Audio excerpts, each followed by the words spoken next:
Gracias. Es realmente un honor estar aquí invitado.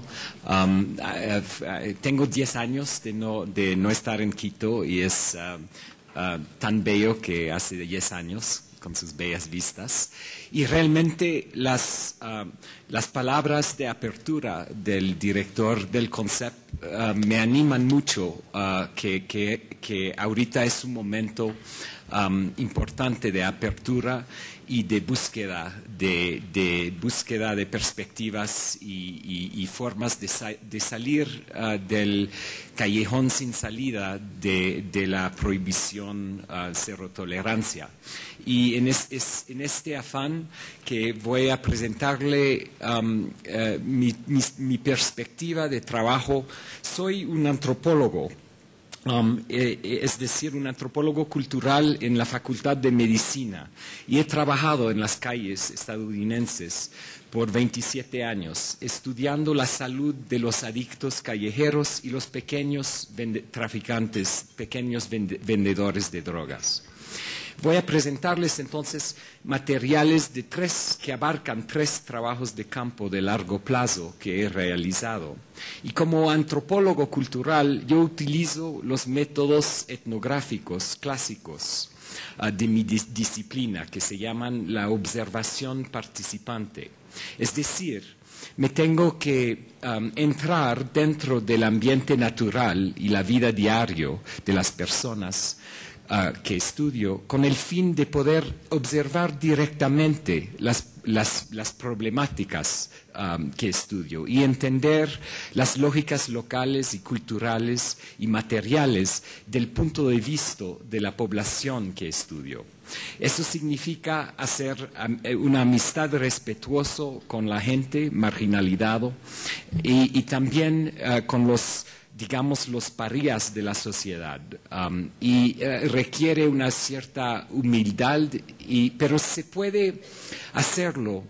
El reto es tratar de hacerlo sin imponer los prejuicios de uno a la población, porque si no, uno nunca va a entender nada, porque todo parece tan horrible cuando uno viene de afuera a mirar una situación de extrema adicción y pobreza. Pero cuando uno mira de cerca, uno encuentra lógicas de prácticas y uno empieza a poder ver. Entonces, lo que les voy a advertir, que muchas de las fotos que voy a presentar son fotos dolorosas y feas, pero creo que son necesarios verlos, uno, para poder crear la realidad callejera, que resulta ser un secreto público de cierto modo. Entonces, para mi primer estudio de campo, viví con mi familia por un total de casi 5 años en el barrio puertorriqueño de East Harlem, que es en Nueva York. Al llegar al vecindario en marzo de 85, el crack no existía, pero había mucha cocaína en polvo que de repente se había hecho muy, muy barato. Había perdido de precio de 200% más barato en los últimos 2 años. Y este mismo verano de 85 fue que estalló el fenómeno que ya llamábamos en ese tiempo el crack en Estados Unidos, es decir, añadir soda bicarbonata al polvo de cocaína para poder comercializarlo de una manera donde uno gana más dinero, porque el bicarbonato casi no cuesta dinero y luego se consume fumándolo.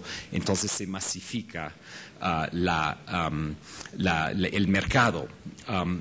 Entonces, los jóvenes de mi barrio, incluso mis vecinos y mis amigos que había hecho, fueron esencialmente arrasados por la adicción o el narcotráfico. Muchas veces las dos cosas, o frecuentemente primero el narcotráfico, el pequeño vendedor, y luego el abuso de la droga. Y por otro lado, los que se metieron a inyectar, porque tenemos una larga tradición de inyección de heroína entonces había también mucha gente inyectando cocaína en polvo. Tuvimos una epidemia muy fuerte de VIH, con hasta 60% de los adictos contaminándose en ese periodo de VIH. Hoy en día, por algunas mejorías en la salud pública y también, digamos, la sabiduría misma de los pueblos que son capaces de cambiar sus prácticas de abuso y uso de droga, es menos de 9% en la mayoría de las ciudades, muchas ciudades hasta 3% dentro de los inyectores. Entonces hay posibilidades de intervención que funcionan. Bueno, los jóvenes de mi barrio, entonces, y por otro lado, muchos fueron arrasados a la cárcel con un costo humano inmenso para ellos y sus familias y un gasto económico enorme para mi sociedad. Un año después de mi llegada, había 3 puntos de venta en la calle en la cual yo vivía. Uno de esos puntos de venta era esta tienda a 2 puertas de mi edificio. No podía ir a ningún lado sin pasar por ahí. Entonces tenía que hacer amistad con los vendedores y pasé muchísimas horas en este punto de venta, observando y hablando con ellos para poder escribir un libro en busca de respeto, la venta de crack en Harlem. En mi segundo trabajo de campo, me dediqué a entender la adicción. Ese primer trabajo era sobre los pequeños traficantes. Y la segunda, entonces, fue la experiencia de adicción. Entonces, por 12 años, seguí una red social de heroinómanos que vivían en las calles cerca de mi casa en San Francisco. Estas personas indigentes vivían mendigando y también trabajando legalmente por ratos en la economía informal y realizando robos menores o vendiendo drogas en pequeñas cantidades en la calle. Ya eran de una edad más mayor, entonces no se metían en situaciones de violencia como lo hacen las generaciones más jóvenes, ¿no? Hay todo un proceso siempre de maduración dentro de ese ámbito. Entonces, esta foto engañosa, yo lo llamo la foto Benetton de la calle, da un vistazo de la naturaleza multiétnico del grupo, afro, blanco y latino, pero no están siempre sonriendo, más bien se odian entre ellos por divisiones muy fuerte. En mi país hay un racismo muy fuerte que penetra a nivel popular en las interacciones diarias. Los efectos psicotrópicos son mucho más benignos que los efectos en comparación a la cocaína o aún en comparación irónicamente a la cocaína frente a los órganos. Da adicción, pero no destruye los órganos. Entonces, porque es en todos los medicamentos que uno toma por el dolor, es esencialmente un producto de heroína. Entonces, cuando es administrado por un médico, es algo que se puede controlar y vivir sin daño a los órganos. Y también es muy raro ver eso. A una persona violenta que le da miedo, que uno tiene miedo de estar con él cuando se emborracha, cuando toma heroína, de repente es como un bebé tranquilo, ahí tranquilizado. Parece casi como un autoconsumo de algo para disminuir su riesgo a la sociedad. Es rarísimo.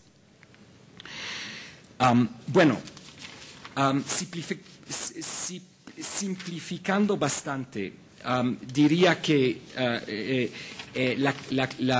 la pregunta más inmediata de mis trabajos es cómo es que un país tan poderoso globalmente como mi país, en lo económico, en lo militar y aún en lo ideológico, ha logrado producir una multitud de ciudadanos afligidos, violentos y destructivos en sus calles.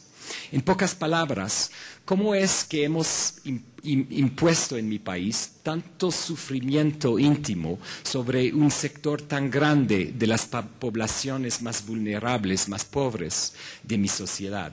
A pesar del hecho que hay una ausencia objetiva de escasez material.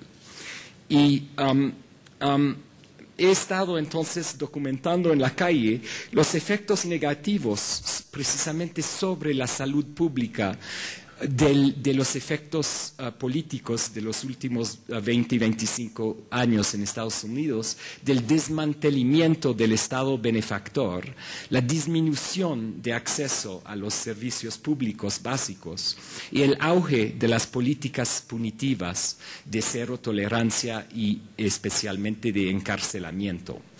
95, por ejemplo, uno puede ver de 95 a 2005, 50% más reos y 50% menos gente recibiendo asistencia social. Y eso ha pasado no solo por la asistencia social, pero también en todas las prioridades de cómo se distribuyen los presupuestos en frente a prohibición, encarcelamiento versus educación, salud pública y asistencia social, alojamiento, etc. Un nuevo trabajo de campo. Mi nuevo trabajo de campo es en Filadelfia, donde vive ahora. Estoy estudiando una cuadra donde se vende heroína, cocaína en polvo, crack y pastillas de benzodiazepina, Xanax, y pastillas analgésicas, codeína y Percocet. En las 3 cuadras a mi alrededor se pueden obtener aún más drogas. PCP, se llama polvo de ángel, Oxycontin y Suboxone, que es de hecho una medicina para la heroína, que busca la gente espontáneamente en la calle. Y eso es el crack, la forma en que se vende en mi cuadra. Esos son, en cada uno hay 30 unidades y cada unidad se vende por $5. También se vende, eso es la heroína en mi cuadra. Cada paquete aquí vale $10 y contiene entre 0.03 y 0.07 gramos de heroína en polvo, es decir, muy poca cantidad. Pero es suficiente para matar a alguien que no ha desarrollado una tolerancia física que viene con la adicción. Y ustedes pueden ver que son mercados muy organizados, con dueños, con marcas, para demostrar su calidad y competir con el vendedor en la esquina vecina, que va a poner otra marca con otro nombre, Batman, cosas así, de cualquier palabra. De bienestar a un estado punitivo. Cuando uno lo compara a otros estados industrializados de Europa y otras partes del mundo. La llamada guerra contra la droga ha resultado en un aumento vertiginoso de la población encarcelada en mis países, 500% en los últimos 30 años. Hay más de 2 millones de personas encarceladas ahora en Estados Unidos, un número que crece a cada minuto. Tenemos solo 5% de la población mundial en nuestro territorio, pero tenemos 25% de la población encarcelada en todo el mundo. Bueno, es importante notar que la mayoría de los arrestos en mi país por delitos relacionados a la droga suceden por el simple delito de posesión, ni siquiera por tráfico o violencia, aunque algunos estados y municipios, porque tenemos un sistema federal, han puesto ahorita leyes más leves, pero estos municipios son excepciones. La mayoría están por puro posesión. Y me llamó la atención en la apertura de que hay que hacer distinciones entre posesión y tráfico grande. Y desgraciadamente la prioridad ha sido en mi país sobre esa cero tolerancia. Ok. Y a pesar, y eso es lo más difícil creerlo, a pesar de nuestra inversión millonario, billonario en recursos y fuerzas de fuerzas de encarcelamiento en los Estados Unidos, la heroína sigue siendo más barata y pura en las calles de mi país. Parece que no tiene efecto inclusive. De hecho, el precio callejero de la heroína hasta cayó por más de 60% entre 93 y 2004, según la agencia antidroga estadounidense, que es la organización encargada a controlar la droga. Más sutilmente, como antropólogo, estudio cómo que a pesar de la guerra contra las drogas los heroinómanos en la calle no han sido disciplinados para que sean ciudadanos dóciles o productivos y tampoco son controlados eficazmente como parías rechazados. Por el contrario, actúan en una relación destructiva con la sociedad y con sí mismo, drogándose compulsivamente y extáticamente, maltratando sus cuerpos de modo obviamente antihigiénico, infligiendo violencia, dolor y gastos económicos a la sociedad, que en un suelo frío de las cárceles, vomitando y agonizando, sudando frío, sin ninguna clase de supervisión médica. Mientras tanto, son humillados por los guardas y atacados por sus propios compañeros de celda. En este ambiente de persecución, entonces, lo que pasa con la identidad y el sentido común de los adictos en la calle es que su salud no es su prioridad. Su prioridad y su miedo primero es el arresto. Es ser perseguido y eso viene siendo su preocupación. Invierte todos sus recursos en, de cierto modo, combatirse con los efectos de la persecución y eso es lo que lo construye, que lo empuja a ser alguien mucho más violento, mucho más autodestructivo. A nivel de la calle, entre las personas sin lugar, la guerra contra las drogas aún contra los que están muy viejos y deshechos y que uno ve que no representan ningún peligro para nadie, involucra numerosas redadas policiales en los cuales los que hacen la redada tiran a la basura todas las posesiones, sábanas, sleeping, ropa, carpas y jeringas estériles aún de los indigentes.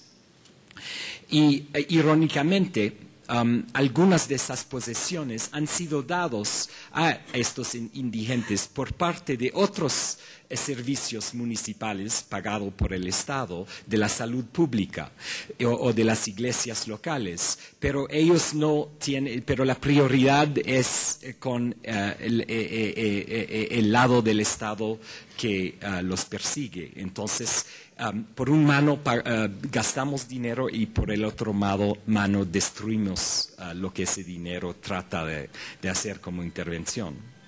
Entonces, además, la policía local suele arrestar a los adictos indigentes por el delito de intención de vender la jeringuilla. Cuando cargan, entonces, y eso es muy, muy malo para el VIH, ¿no? Porque el VIH se transmite a través de jeringuillas sucias. Entonces, aunque el sector de salud pública organiza servicios de intercambio estériles de jeringuillas, los adictos no quieren cargar jeringuillas estériles en grandes números porque cuando les arrestan eso les va a dar un cargo que les va a meter en la cárcel por más tiempo. Entonces, uno de los participantes para llevarlo al trabajo de campo de nuestro estudio, Piri, vestido en harapos mugrientes, encogido por el dolor y cargando una peste insoportable, fue declarado un alterador del orden público. no se llamó al sector de salud pública para intervenir, se llamó a la policía. Entonces él se metía corriendo atrás del estacionamiento del Taco Bell donde mendigaba y se escondía en los arbustos entre la basura. Y Piri tuvo la mala suerte de convertirse en una obsesión punitiva de un agente del comisariato de policía del barrio. Aquí vemos, a primer visto, uno ve algo horrible, increíblemente patológico y sucio, y uno puede inclusive considerar la persona como sociópata, de cierto modo, autodestruyéndose. Pero teniendo un análisis de esa relación entre salud pública y prioridades punitivas, uno se da cuenta que ese lugar es el lugar más seguro para él, para no caer enfermo con sus síntomas de abstinencia. Porque es el único lugar donde un policía no va a correr para agarrarlo. Entonces, en su perspectiva, entendiéndolo, trágicamente, ese lugar que para nosotros en la salud pública es el peor lugar posible para transmitir VIH, para transmitir enfermedades infecciosas, viene siendo el lugar más seguro de la perspectiva de él.